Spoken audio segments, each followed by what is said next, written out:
ಬಡವರ ದನಿ, ರೈತರಿಗೆ ಹೆಗಲು. ಬಿಎಸ್ವೈ ಸಾರ್ಥಕ 50 ಅಧ್ಯಾಯ.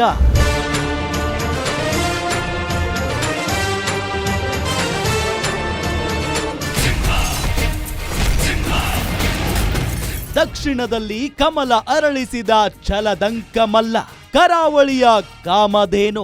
ಸುಮಾರು 3,500 ಕೋಟಿ ರೂಪಾಯಿ ಅನುದಾನಗಳು ಯಡಿಯೂರಪ್ಪ ಸಾಹೇಬರು ಮುಖ್ಯಮಂತ್ರಿ ಆಗಿದ್ದಾಗ ನನ್ನ ವಿಧಾನಸಭಾ ಕ್ಷೇತ್ರಕ್ಕೆ ಕೊಟ್ಟು, ಜನಸೇವೆಗೆಂದೇ ಹುಟ್ಟಿರುವ ದೇವರ ಕುಲವೋ.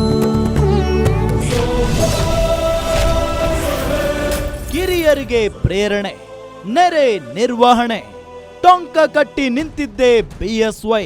ಇವರ ನೆರಳೆ ಬಡವರಿಗೆ ನೂರಾನಿಯ ಬಲವೋ. ನೆರೆ ಪೀಡಿತ ಪ್ರದೇಶಗಳಲ್ಲಿ ಯಾರು ಮನೆ ಕಳ್ಕೊಂಡಿದ್ದಾರೆ ಅವರಿಗೆ ನಾವು ಈ ಸರ್ಕಾರ 5 ಲಕ್ಷ ರೂಪಾಯಿ ಒಂದು ಮನೆ ನಿರ್ಮಾಣ ಕೊಡ್ತೇವೆ ಅಂತ ಘೋಷಣೆ ಮಾಡಿರ್ತಕ್ಕಂಥದ್ದು ನನ್ನ ವಿಧಾನಸಭಾ ಕ್ಷೇತ್ರದಲ್ಲಿ ಸಾಹೇಬರು ಬಂದಾಗ. ಸ್ವಯಂ ಸೇವಕ, ಸಂಘಟನಾ ಶಿಲ್ಪಿ, ಕಾರ್ಯಕರ್ತನ ನಾಡಿ ಮಿಡಿತ.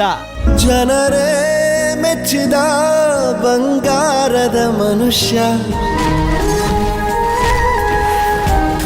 ಬಂಗಾರದ ಮನುಷ್ಯ ಎಂಎಲ್ಎ ಹರೀಶ್ ಪೂಂಜಾ ಕಂಡಂತೆ. ವೀಕ್ಷಿಸಿ ರಾತ್ರಿ 8:30ಕ್ಕೆ.